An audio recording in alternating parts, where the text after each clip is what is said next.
Мен Әділбекова Жанар Сәбитханқызы, Дана ұстаз, Дара ұстаз Бітібаева Қанипа Омарғалиқызының шәкіртімін.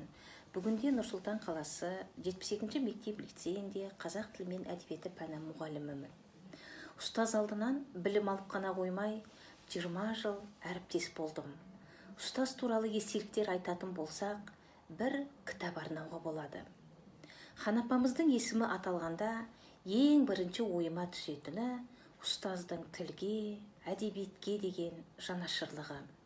Бір жылы қазақ әдебиеті әлем әдебиетінің бір бөлшегі болып қаралады деген ақпаратты естіп, қазақ әдебиетім жетімсіреп, бір бұрышта қалып қалмаса екен деп, ұстазым қатты қиналды. Әдебиет тілі дегенде ол кісінің жүрегі бөлек еді. Қанипа Омарғалиқызының көп адамдар ұстаз ретінде ғана танып жатады.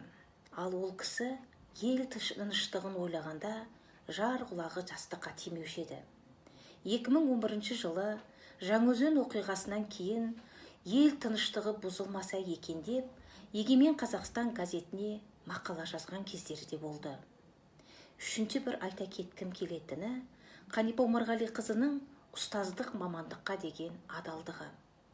Жоғарыдан қаншама қызметтер ұсынылса да, қара шаңырақ мектепті, қарапайым ұстаздық мамандығын ешбір қызметке айырбастамады. Ал әдебиет пен тілді оқытудағы